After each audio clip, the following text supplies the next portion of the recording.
operational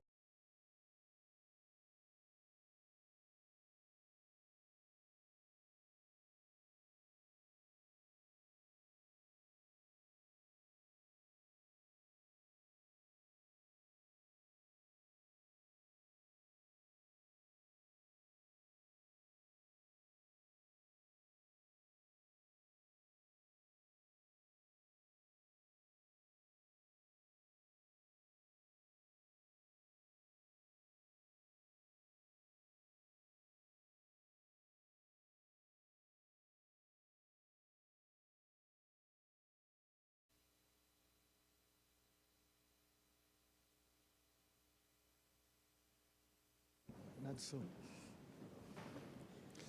All right. Thank you all for coming to this meeting for at a very short notice. Let me call to order the situation briefing on the effects of Storm Christine.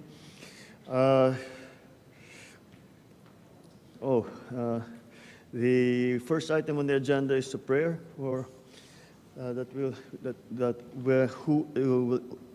will be led by Secretary Chris Roque. God, our Father, the needs of our time demand the best from us. But even in the best of times, our countrymen deserve the best from us. Grant us to give you and our people the best, only the best and always the best in us. Individually, we may not be the best of the Filipino people, but united and working together, we can be a team second to none. Give to each of us a creative spirit, bold enough to think and work out new initiatives, but grant us even more the spirit of teamwork, willing to make sacrifices for the common good of our people. May our glory be that together we have worked with our President and sought to give our countrymen the best that we could offer them when they need it most. Through Christ our Lord. Amen. The next items will be the presentations on by the different agencies. First of all, the weather situation from Pag-asa. Where is the storm? What is the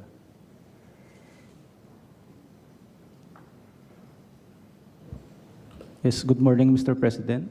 At maraming salamat po sa ating lahat. Magandang umaga po. So for the tropical cyclone update kay Tropical Cyclone Christine, severe tropical storm. So for today, makikita po natin na as of 8 a.m. location, nasa 200 km west of Bacnotan, La Union. So yung movement niya medyo bumagal po ngayon west-northwest at 15 km per hour as of 8 a.m. Analysis. And then intensity po niya nasa 95 km per hour and then gustiness up to 115 km per hour. So next slide po. So ito po yung mga rainfall distribution throughout the country from October 21 Monday until October 23 Wednesday. So makikita po natin na ang concentration ng Monday ay dito sa may Bicol region.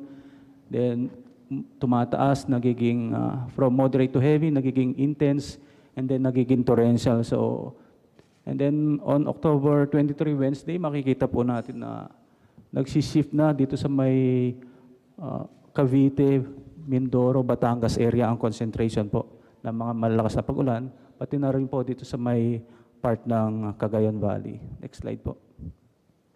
So ito po yung top 5 highest observed rainfall ng October 22.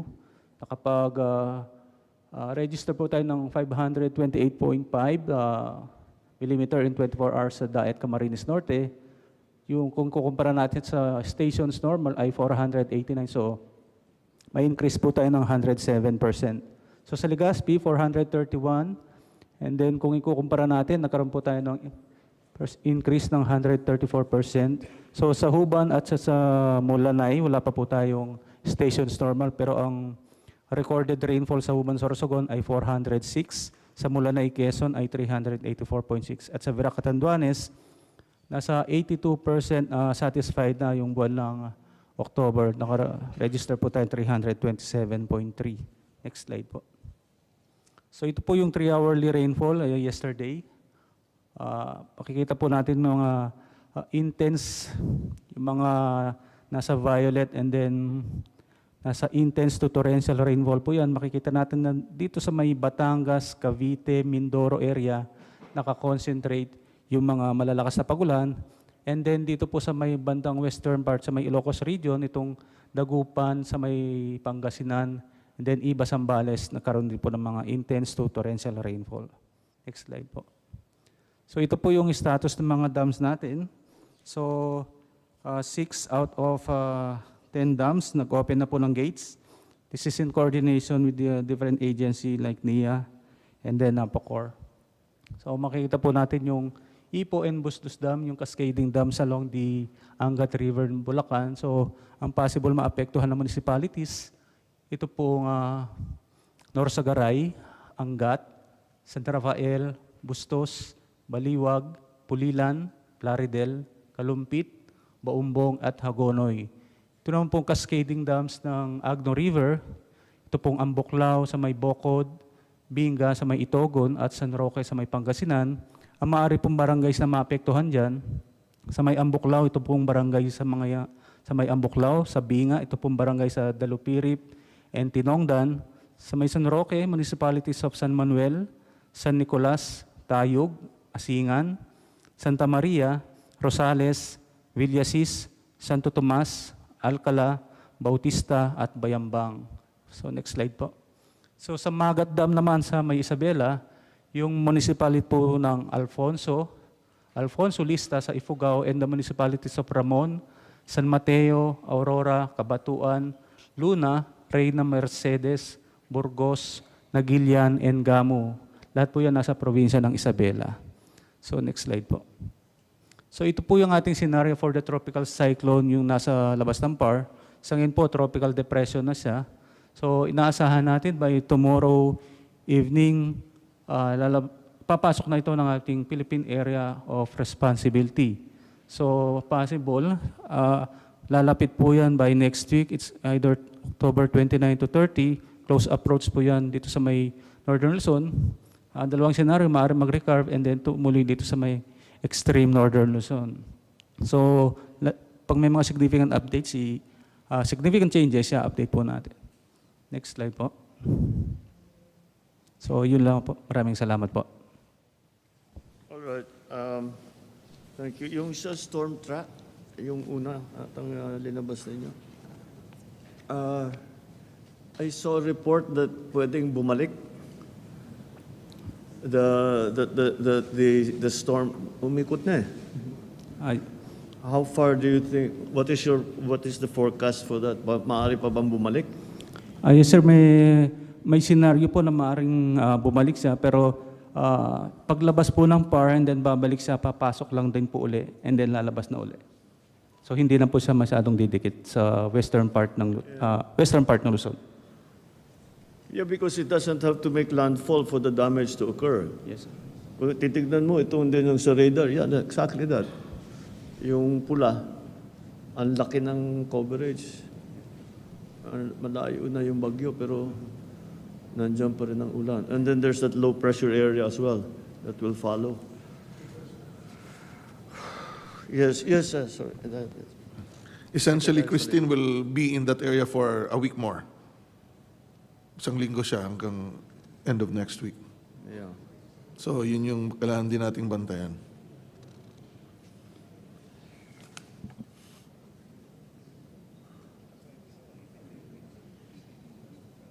Oh, God. All right. Okay. Well, it is what it is. We just have to deal with it. All right. Thank you for the weather situation report. Now we will go to DILG, Secretary John Vic, for the affected communities report.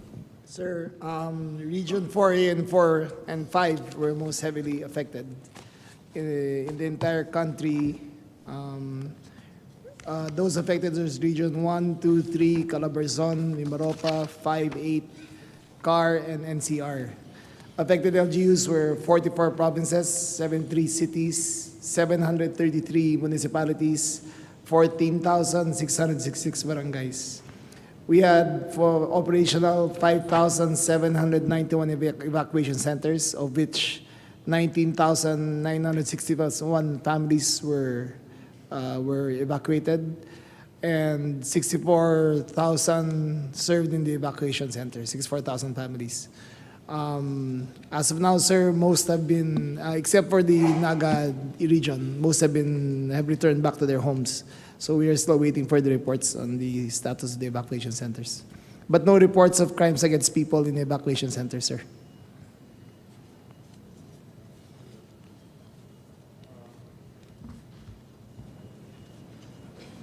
This is as of when? As of 7 o'clock this morning, sir. This morning? Yes, sir. So it's fairly accurate. Sir, most of the deaths occurred in Batangas and in Naga. Batangas. Sir. Batangas because of the Yeah, landslide? Naga, because the water is still there. Yes. Hindi umaalis yung all the downstream from Albay That's right. ends up there. So That's there's why- still that's 7 people missing and 10 confirmed dead in the Naga area. In Batangas, 7 confirmed dead. I think 3 missing. Okay. So at least in Central Luzon, There were no reports of damage to no reports of casualties in Central Luzon. Sir. of casualties, but damage to thoroughfares, we can still go in. Yes, everything is possible. Okay. Sir. That's the problem we're having with Bicol is ang hirap pumasok. Yes. Both because of the weather and because and the flood, the continued inclement weather and the access. All right. All right. Thank you. Next, the report will be from Secretary Jimmy Bautista of the OTR on the infrastructure and transportation situation.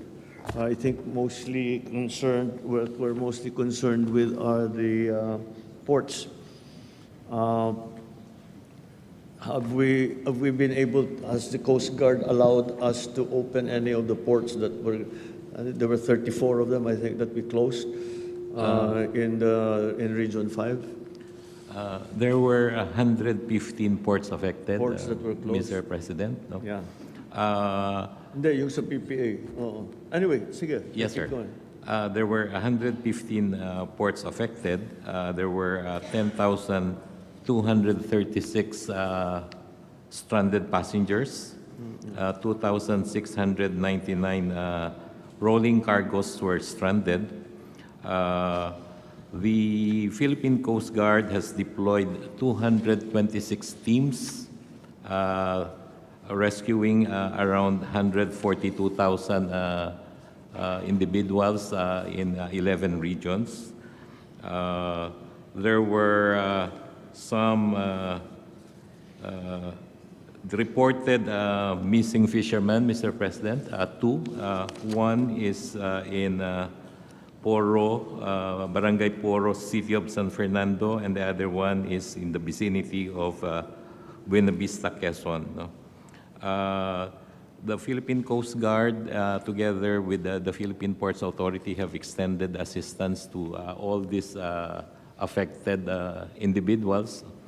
And I think one of the biggest affected is the Matnog port. No? Until now, no movement of vessels yet. No? But the Philippine Coast Guard will allow the vessels to sail if the weather condition improves. No? In the airport situation, Mr. President, all the airports are operating right now. There are no reports of major damage. No? The Civil Aviation Authority of the Philippines and the OTR are on standby in all the airports, so we can coordinate for possible distribution or transport of relief goods. So we're coordinating with all the other agencies, Mr. President.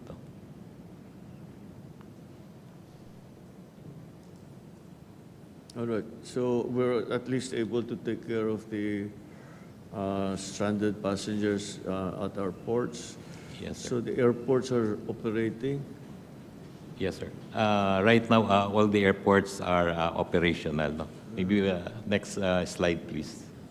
So these are the affected passengers, 67 delayed flights from October 21 to October 24.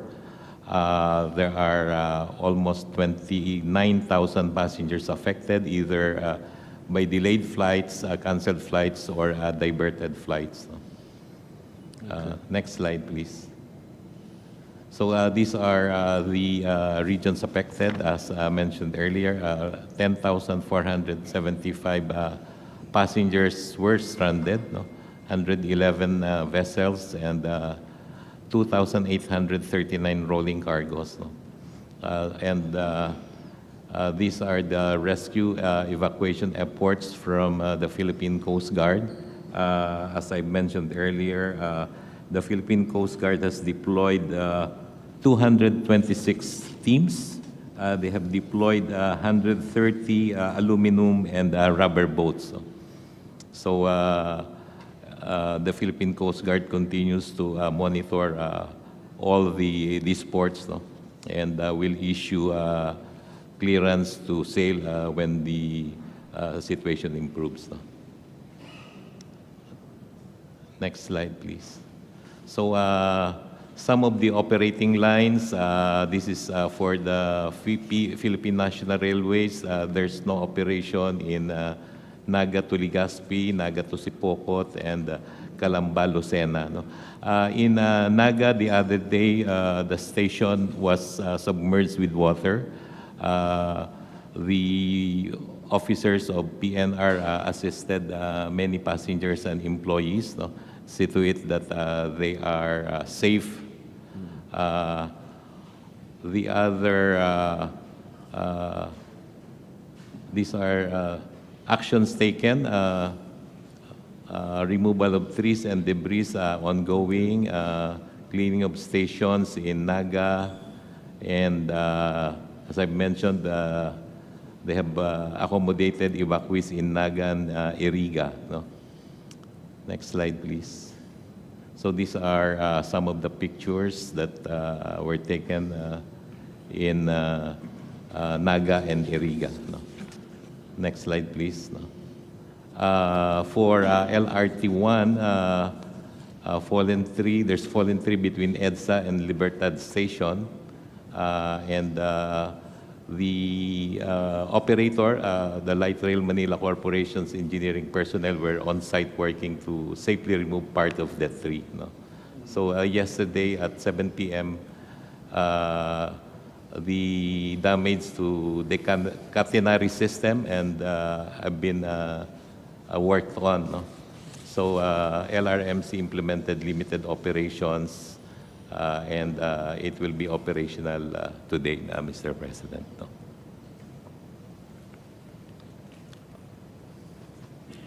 All right, but at least that final highlighted that by 6:10 a.m.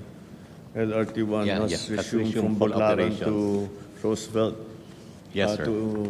It's now Fernando Po Jr. Station. Yes, sir. Okay, all right. So it's coming along. It's just we have to clean it up. Yes, sir. We're back to Clean up normal. the damage. Okay, thank you, Secretary. That is, these effects on agriculture will be very, very early pa ito. So let's move on for that. I'll come back to it to see what we already have. Pero maaga masyado to make the proper estimates of what the damage is going to be. Perhaps in the areas kung saan na nakapasok yung mga DA para mag-assess. Pero marami pang hindi pa pwedeng puntahan eh. Especially doon sa malalayo. Anyway, so we'll get back to that. The next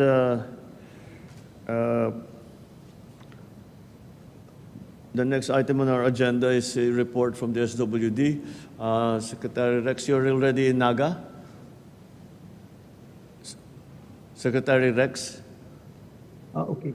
Good morning, Mr. President. Yes. Mr. President, as you instructed, we were able to land in Naga this morning. If you'll allow me, Mr. President, to introduce Mayor Legacion is beside me, and Congressman Bordado of Naga is also here. We're in our mobile command center in the City Hall of Naga. Mr. President, this morning I met with Governor Luigi Villafuerte, and basically the update is of his 36 local government units, 9 of them are still submerged underwater. Of the 36, 6 are partially submerged. But the good news there, Mr. President, is the local government unit has been quite aggressive in doing house-to-house food relay. They've been delivering the family food packs of DSWD using their boats, and they are doing it house-to-house. Basically, from my discussion with Governor Villafuerte this morning, they're okay with the food. Mr. President, his main concern was water. I know we did send the water purification systems, pero nagkataon, Mr. President, na ipit ho yung trucks sa Millaor kasi naputol ho yung road na yun, medyo baha pa ho. But as an action step, Mr. President, we spoke to Manila Water and Maynilad Water. And they have already provided us with quite substantial number of those 6-gallon na lalagyan. And we are now working with the Air Force so we can airlift this. Manila Water is providing us 400 pieces of 5-gallon containers, while Maynilad is doing 2,000 6-liter containers. So I think we'll be okay with water, Mr. President, as long as we're able to deploy using the C-130s. We're working with General Browner and DND on this. Mr. President, the province is also expressing their concern on fuel kasi wala na hong nakakapasok na mga tankers kasi nga lahat sila na-trap sa Millaor, and in the south side, hindi pa rin ho nakakapasok from the Matnog port as reported by Secretary Jimmy. But on top of that, Mr. President, they have also expressed their concern about recovery efforts in terms of agriculture, housing, and I'm working with the DOH already also on augmenting their health capacities. So, Mr. President, that's all for the province, the concerns of the province. If you'll allow me, sir, I'll let Mayor Legacion speak for Naga City. Yes, Magandang please, hapon po. Magandang umaga po, magandang Mr. President, sa lahat po na kasama po natin ngayon. Of the total land area po ng Naga City, around 30% po ay binaha, and around 70% of our population ay nakaranas po ng pagbaha. At sa ngayon, I think around 20,000 families residing in about 9 barangays ay baha pa rin. At dito ngayon nakafocus yung aming rescue operations as well as relief operations. Pero I must admit, Mr. President, at hinihingi po namin yung tulong, particularly ng DSWD, kinukulang na po kami sa pagkain, sa tubig. Kung matutulungan po kami ay malaking utang na loob po namin ito sa pamahalaang national, sa inyo pong administration, Mr. President. Meron pong casualty na nai-report po sa amin, 13. At of course, maraming damage to properties, both personal, even real properties. Meron po kaming isang tulay na nasira o sinira ng bagyong si Christine, at pinahinto ko na, isinara na po namin para hindi na masyadong, hindi na makakos pa ng buhay at anumang damage. So ang tingin po namin, Mr. President, hanggat hindi pa nakocross yung highways sa Millaor at hanggat hindi pa po nakakarating yung mga ayuda coming from Metro Manila, from the national government, ay mas mahihirapan pa po kami. Thank you, Mayor. Mr. President, I updated the mayor that right now, for our regional warehouse, we still have 86,000 family food packs. And I assured him, magkatabi naman ho kami, na he can pick it up anytime. He has a standing request of 30,000. We're ready to distribute that, Mr. President. Of course, he'll take charge with the last mile, pero we still have food on the ground. And I assured him already that ready ho ang national government to augment his needs. Now, yung water po, as I mentioned, Manila Water and Maynilad Waters ready to go. The moment we get the airlifts from Air Force, we should be able to provide both the province and Naga City. All right. Thank you, Secretary Rex. Mukhang the problem is not the availability of relief goods and the responders, but it's the accessibility doon sa areas, especially in Kamsur, dahil marami pang nakalubog. Pero nag-evacuate tayo ng mabuti. So wala nang isolated na kailangang i-rescue o meron pa rin, nagre-rescue pa rin tayo ng tao na doon sa flooded areas. Mayroon pa rin, Mr. President, mga ilan-ilan na natatanggap kaming rescue request at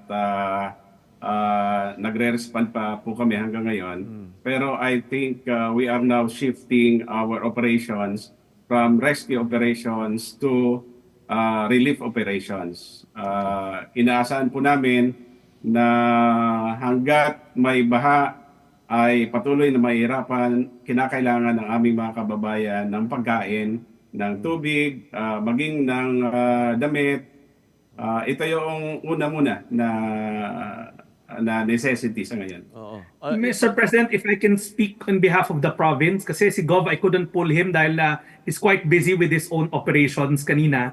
Basically, Mr. President, for Camarines Sur, ang report ni Gov, wala na hong kailangan ilikas. Yung mga nakikita natin sa mga tahanan, what they're doing lang is they're waiting for the floodwaters to recede, pero ang hinihingi nila food. So that's why the province has mobilized both brigades to distribute the family food boxes of DSWD.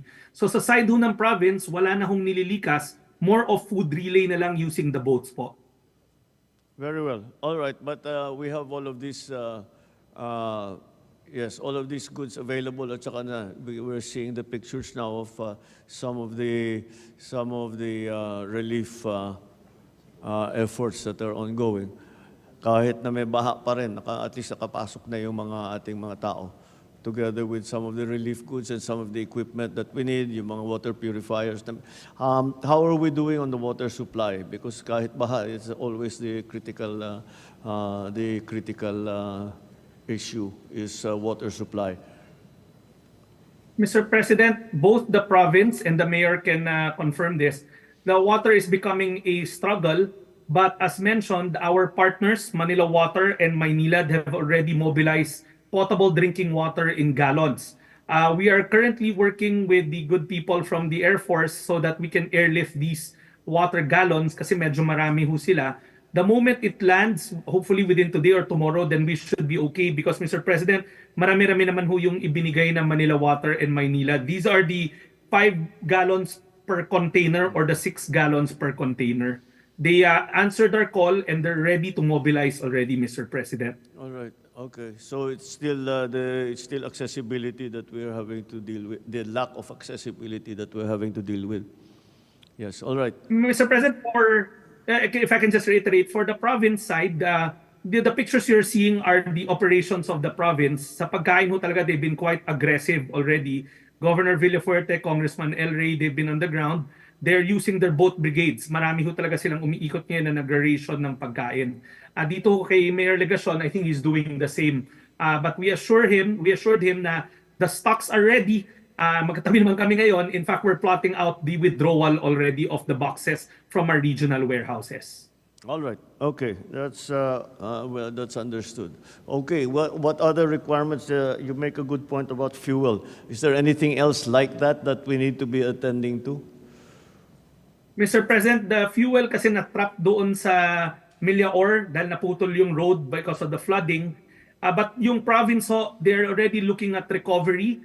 So that's why I spoke with Secretary Kiko kanina about relayed to him the concern ng ng province, which Secretary Kiko said he'll take care of. And then sa Disudho, they're also working, I think, with the undersecretaries of Secretary Acuzar about rebuilding the homes. Nandun na ho yung mindset ng province on the recovery because they believe the water will recede hopefully this weekend. Kasi medyo may araw na ho dito, Mr. President. They said that it's the first time they've seen the sun in quite some time. So they're quite optimistic na bababa na ho yung tubig. So they're already in the recovery mode, Mr. President. Very good. All right. Okay. Thank you. Anything else that you would like to report? How about For me, Mr. President, na si Mayor Ata. in the now outside of Bicol? Are there in the other areas? What is this? What is the response so far of the DSWD? Yung Mr. mga President, if I can Luzon- request one yung slide mga down from Central Luzon, the presentation. the Central Luzon provinces that have already declared calamity, Cavite, Batangas, what are we doing in those areas? Yes, Mr. President. In the presentation that's flashed, we have already released a total of 150,000 family food packs nationwide. Mr. President, the numbers in Calabarzon are still coming in kasi kagabi lang namin nakukuha yung mga numero because the effects they started feeling the effects last night. But Mr. President, to assure you, in Calabarzon and in the Metro Manila corridor, we have close to around 250,000 family food packs ready for dispatch anytime. So, Mr. President, we're working with the local government units and the congressional offices. If they have the requirements, we keep on releasing. We've been talking to the LGUs, Mr. President. All right, okay. That I don't think in the other areas we have such a problem with accessibility. Talagang sa Region 5 talaga kasi yung baha hindi umaalis. I was asking some of the locals, is there something more that we can do to bring the water down? O aantayin lang talaga natin hanggat bumaba? Wala tayong magawa para i-accelerate yung paglabas ng tubig? Mr. President, sa parte po ng Naga, kasama na din po yung Milaor area, mukhang ito talaga yung parang basin. Dito bumababa lahat ng tubig na nagagaling sa upper portion, including those in Rinconada at from Bay. Mukhang maghihintay po talaga. Sana maganda yung panahon. And yun naman yung aming paniniwala. Baka mamaya and tomorrow mukhang possible na po yung highway sa Milaor. Matapos na magsagawa ng clearing operations yung DPWH, katulong yung City Engineer's Office ng Naga City. Okay. All right. Okay. I think we continue to concentrate on Region 5 for now because they're the ones in most need. Everybody is in need. But the accessibility problem of Region 5 is a little bit more pronounced than all the other areas. All right. Okay. Thank you, Secretary Rex, for your report. I'd just like to bring up the point that Secretary Rex talked about is the fuel. This always happens pag walang access. What are we doing about that? Sir, talking with the fellow cabinet members, just instructed OCD to find a road route in the Bondoc Peninsula and then LCTs from Bondoc Peninsula to Camarines Sur, where we can ferry actually fuel vehicles, fuel tankers, etc.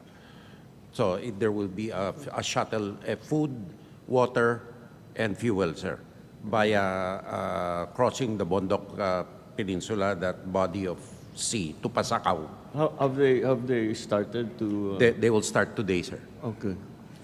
And the airlift, sir, if Nakaalis na sila or they will still? they're still logisticizing it, sir, but by today. Putting together. Everything. Yes, sir. And may I say also, Mr. President, Philippine Air Force already was able to go into Naga and to Legazpi. Yes. And we will continue the air bridge to take advantage of any gaps in the weather now. The things that are coming up, which we have experienced before, is probably the need for airlift capability mga sa rotary siguro kasi isolated areas kahit na hindi mapasok ng land vehicle, we should Yes, sir. try at least because they're already in their second 2.5 days na sila sa Region 5. Sir, the 205th Helicopter Wing and the 505th Search and Rescue Group are deploying all Rotary assets already, sir, Alright. to the Sige. area. Okay. Yes, Secretary Tony. Sir, if I may, in previous disasters such as Odette, we mobilized the private sector to locate their stocks in the area.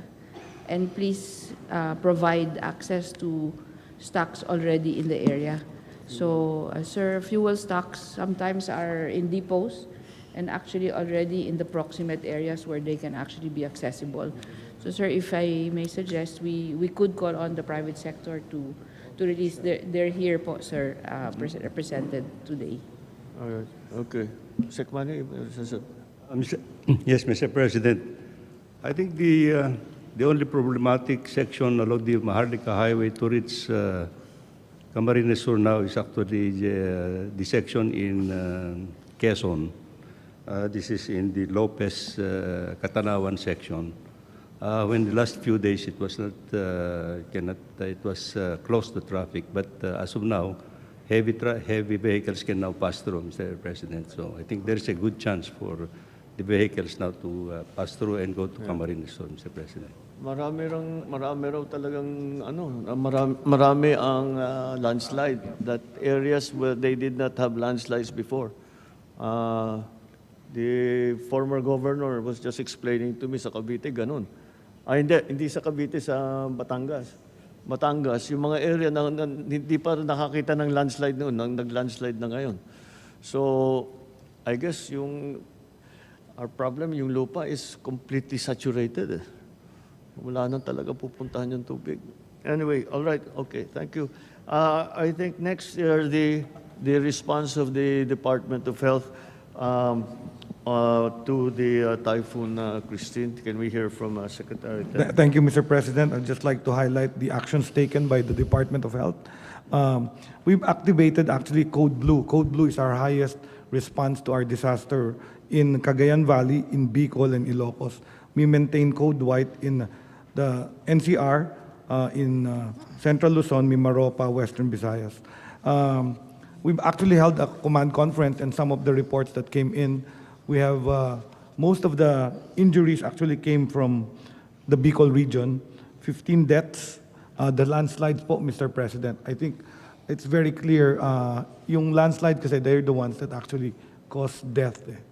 So it's very important that we map out where the high-risk communities are para pag malakas ang ulan and when it's continuous rain, we evacuate them also early. Not only flood-prone, kasi yun yung dapat siguro nating makita.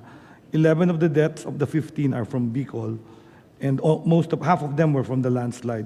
Of the recorded injuries, mostly mga wounds ito, when people rescue out of their homes from floods, they get injured. So, of the hospitals po, we have 9 facilities with minor damages. No? Of the 2 big hospitals in Bicol, Bicol Medical Center and Bicol Regional Medical Center in Albay, the one in Naga and one in Albay, are both functional, although we lost power and we also lost damage to the internet serve of our Bicol Medical Center, but the hospitals are functioning.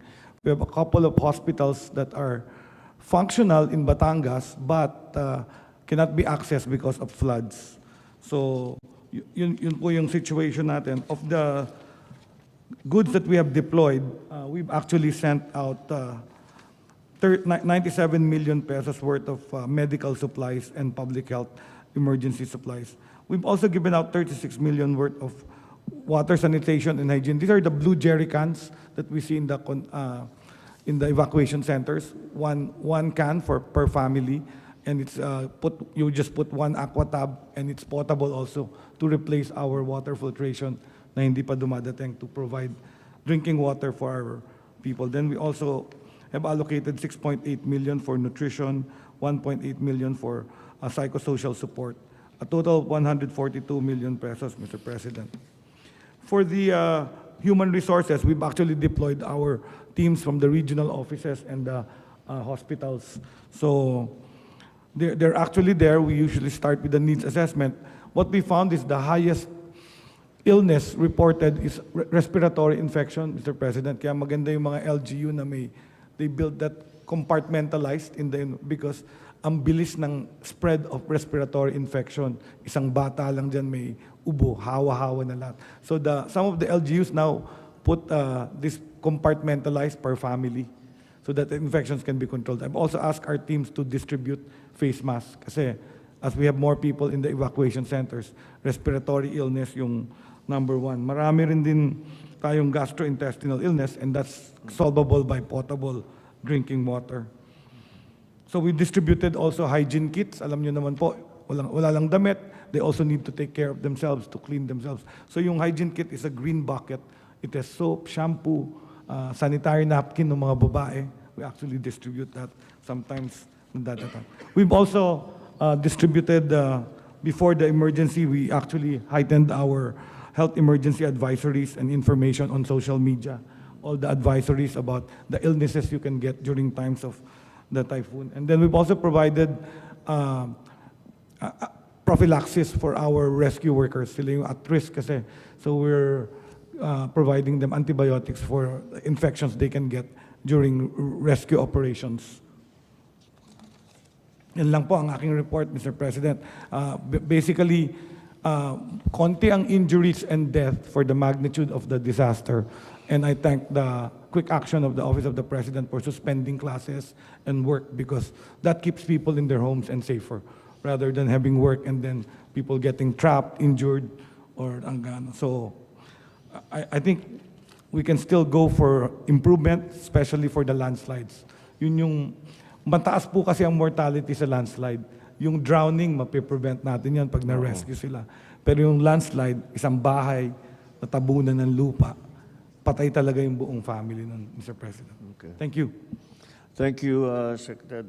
We'll just continue to respond. The first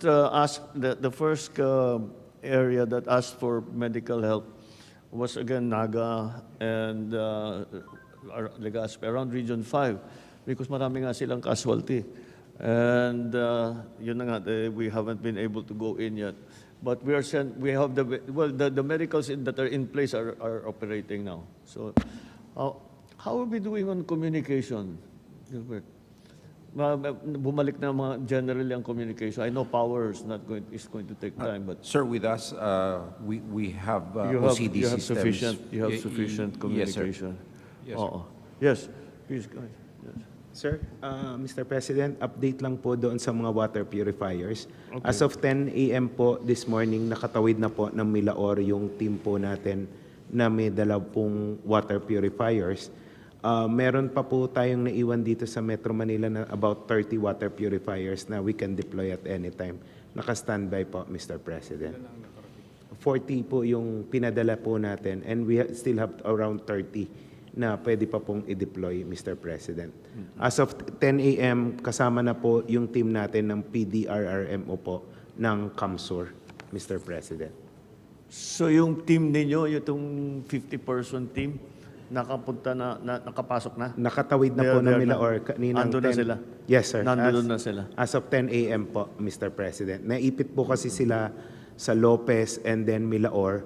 Nagpalipas po sila ng gabi, kagabi. Then as of 9:30 po, nakatawid na po sila, Mr. President. Okay. All right.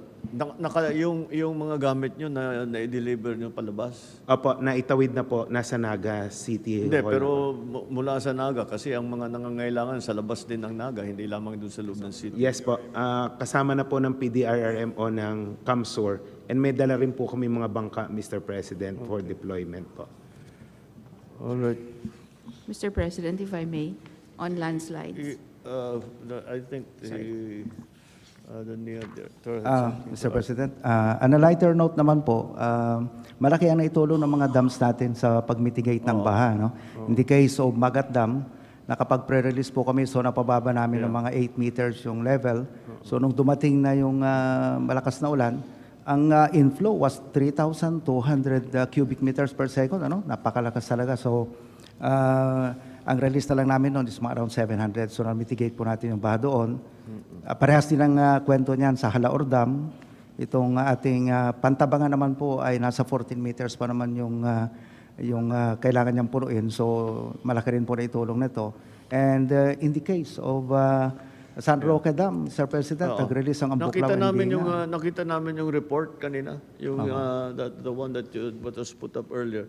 Mukha namang na-control na mabuti yung level ng dam at na mayroon tayong nagawa ahead of time na para hindi tayo mabigla, and then we will release na naman kagaya na nangyari noon. So anyway, mabuti yun at let's maintain that standard procedure from now on na pagkabasta't may parating. Lalo na ngayon, mukha yung mga bagyo talagang ang daming tubig na dala. Kaya yun ang ating kailangan alalayan. All right, so let's move on now to the funding that will be required to support all of this relief and support and recovery for all of these areas. So we ask DBM, Sekmina, if you can. Yes, Mr. President, good morning, and good morning to the members of the Cabinet. First slide, please. I will briefly show all our possible sources of funding. Next slide. Presented on the slide is a status of the NDRRM fund releases from 2024, GAA, and 2023 continuing appropriations. As of October 24, 2024, the NDRRM fund has a total available balance of 1.983 billion pesos, of which 1.845 billion is from our 2024 General Appropriations Act, and the remaining 139 million pesos is from 2023 continuing appropriations. However, from the remaining balance, we still have a pending request for QRF replenishment for SARO issuance in the total of 1 billion pesos, broken down as follows: DPWH, 1 billion pesos, DILG PNP, 25 million pesos, and DND OCT, 37.5 million pesos. The available balance of the NDRRMF after the issuance of ZARO for this QRF augmentation request will be 921.4 million pesos. Now on the QRF, based on the tentative report submitted by respective implementing departments and agencies as of September 30, 2024, the recipient agencies were able to obligate 14.7 billion pesos or 48.8% out of the total allocations received for QRF as of October 24, 2024 of the 30.093 billion pesos. The fiscal year 2024 allotment received for QRF is at 19.088 billion pesos, which is broken down as follows. For agency-specific QRF appropriations, it's 7.925 billion pesos. And for QRF replenishments from NDRRMF, it's 11.163 billion pesos. The fiscal year 2023 continuing appropriations of 11 billion pesos represents QRF unobligated allotments for fiscal year 2023. Now, on the next slide, we will show the utilization rates of recipient departments and agencies. To date, the slide shows that the DILG PNP was able to obligate a total amount received of QRF amounting to 58 million pesos. On the other hand, the DepEd OSEC, with the highest QRF allocation of 3.5 billion pesos, recorded the second lowest utilization with only 7.43%, slightly higher than the DILG BFP of 7.34%. Shown on this slide, Mr. President, are the balances of the QRF that are already within the departments. As you can see, Mr. President, for the Department of Agriculture, they still have more than 1.5 billion ready for usage. For DepEd, more than 3 billion for repairs of school buildings. DILG, Bureau of Fire, they still have budget. PNP, they've already used up their QRF. OCD, almost finished with 75%. DPWH, OSEC, they still have roughly 60% of their QRF fund for usage. DSWD, it's almost finished. I'm in touch with SecRex and just waiting for the request for the balance of QRF that you need. It's more than roughly, I think, 500 million pesos. I'm just waiting for the letter, Sec, and then we'll release it within the day. And then the DOH, sir, we still have funding, but let me know if you need more. And the DOTR, Philippine Coast Guard, 50% of their budget has been utilized. Now, for other funding sources, we all know that the Local Disaster Risk Reduction and Management Fund, we're in no less than 5% of the estimated revenue from local government units. Regular sources can also be used to support disaster risk management activities, including pre-disaster preparedness programs, post-disaster activities, and for the payment of premiums of calamity insurance. Of the amount appropriated, 30% should be allocated for respective QRFs, Mr. President. Under funding sources, Section 22 of all government departments, bureaus, offices, and agencies are authorized to use a portion of their appropriations to implement projects designed to address DRRM in accordance with guidelines issued by the NDRRMC in coordination with the Department of Budget and Management. For example, under the DPWH, they still have a balance of 4.38 billion, which I think they've been using it, that can cover maintenance of regularly performed on national roads and bridges throughout the year. The maintenance activities include, among others, various work categories such as temporary repairs of roadways, shoulder maintenance, drainage maintenance, replacement of pavements, among others. SecMani, this is on top of the QRF requirement that you requested. And the same with the Department of Health, the MAIP.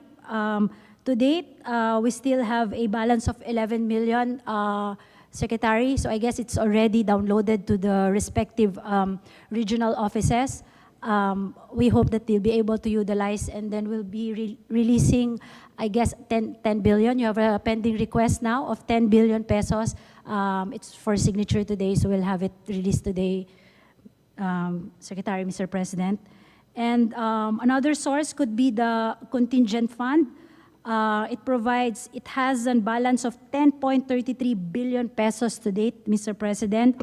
The appropriation may be utilized for funding requirements of new and urgent activities or projects of the national government agencies, GOCCs, local government units that needs to be implemented or paid during the year, Mr. President. So we still have 10.33 billion of this. And assuming we need more, Mr. President, we still have, I just received a certification from the Bureau of Treasury, Department of Finance for unprogrammed appropriations. So assuming we need more funding, Mr. President, we can tap the unprogrammed appropriations. Rest assured, Mr. President and members of the Cabinet, that the DBM remains unwavering in the commitment to provide funds to the agencies that require support for programs focused on immediate disaster response and rehabilitation, Mr. President. Right. So certainly the ones that are to the different agencies are already with them, so that's readily available. The other requirements, like siguro John Vic, yung mga QRF ng local, wala na yan. Ubus na yan, matagal na naubos yan. So they will need more support. Yes, sir. Para anyway, so doon natin kukunin doon sa not only the agencies but also the from the DBM kung ano pa yung mga kailangan natin. Now is the time to download all of the MAIC and AICs and UDA that we still have. All right.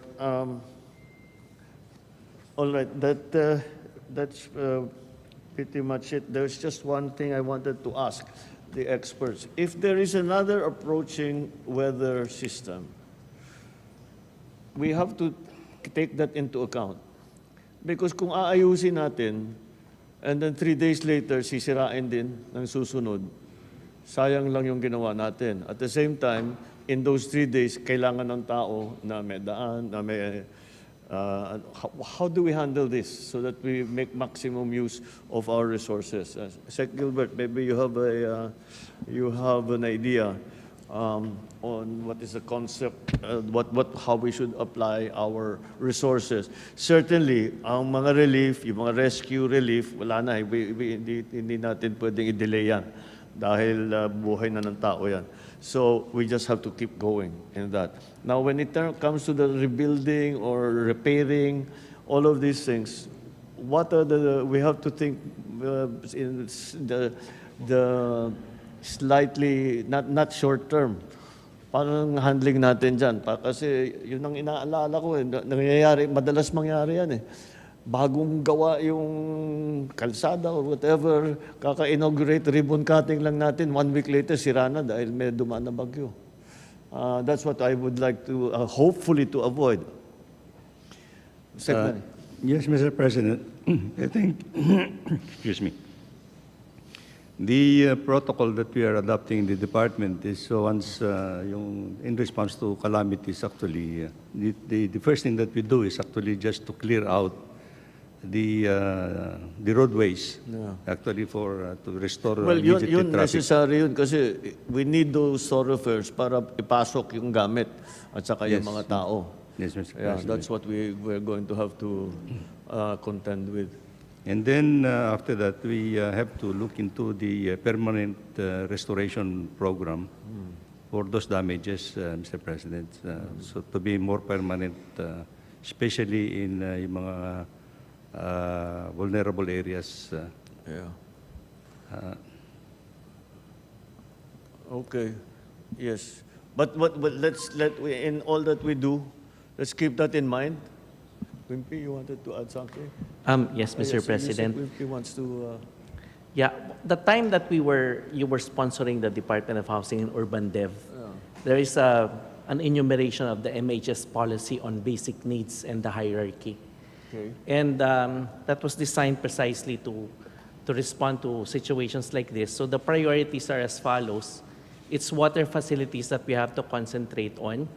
So during these 3 days, we have to replenish water, and then the energy, including the fuel, and then the food, clothing, shelter, health, education, and then the rest is what was mentioned by DPWH. It's access, it's livelihood, it's recreation, and ICT, and the overall security where the PNP and the other security sector is concerned. So, demands-based approach po siya, and dun po yung tutukan ng government and the community. Protectionan yung 13 basic needs, and then just prepare for the next. Okay. All right. Well, my concern that I just spoke about fixing something that will just be destroyed a few days later, that also applies to power. Oo. Kaya Yes, sir. yan ang kailangan natin alalahanin. Anyway, it's not an easy situation. There's no simple answer to any of this. We'll just have to keep monitoring the situation and make sure always the rescue and relief are that cannot stop. It doesn't matter if there's another storm coming, we cannot stop. That cannot stop. And then the support that we are giving, that the SWD giving, is those who have been displaced, who are still in evacuation centers, or they are staying with outside of their own homes, wherever that might be, with relatives or friends. That also cannot stop. So those are the main elements, I think. Sa Agri, Kiko, well, at what, nakapag-ani na ba sa Mr. They- President, or they're in the middle of harvest? we have already harvested about, depending on each area, 60 to 70%. And actually, before the storm hit, a week before the storm hit, we accelerated harvesting and buying from NFA then. So nakatulong naman yun, sir. Yeah, so we'll have to make up for that 30 to 40% kung sakali na outright na destroyed. Hopefully, Oo. hindi naman ho, but yes. Well, But we have if- enough stock, sir. Then we have Kadiwa trucks also going Yes, to that's right, Kamsur, yes. and we also have NFA rice ordered by the LGUs being deployed as we speak.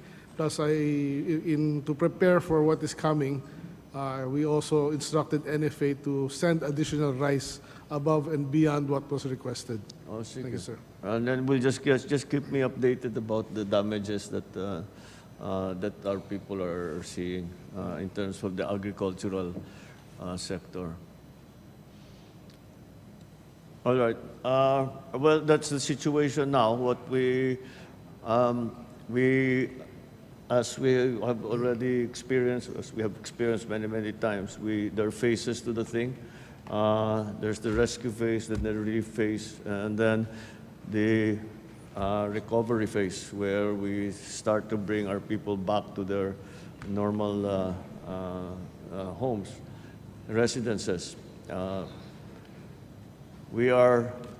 It is made much more complicated by the fact that lawak nung effect, napakalawak yung effect ng bagyo. So, what happened is that Bicol is in one phase, Central Luzon is in another phase, first Region 1, 2 will be in another phase. So it became complicated because ang laki ang pagkatama, tapos ang tama hindi sabay-sabay, iba-iba. At siyempre, dumaan ng dahan-dahan. So we just have to be more creative and be able to maximize our resources. All right, batay ko, nandyan na yung sundo ko. We're going to make an inspection. So, okay, just keep me informed, and whatever problems arise, just raise them up with me. And if not, actually, amongst yourselves, if you can solve it, let's do it that way, as quickly as possible. Just remember, there are people still in water right now. They are still flooded. They're walking around with water up to their waist. They have no water supply. They have no food. They have no place to stay. So if you think you're tired, think about what their condition is. So let's always keep that in mind. And as a last item, I'm happy to note that the other our partners in the private sector are here. There is the Philippine Disaster Resilience Foundation. I'm over here, Mr. President. There, yeah, that's right. There you are, and Arise from Here, the Mr. President. SCM group, and of course the Red Cross, who is always present at these things. Thank you for your attention, and thank you for the help that you will be providing. Okay, I think that's it for now. Maraming salamat. Thank you.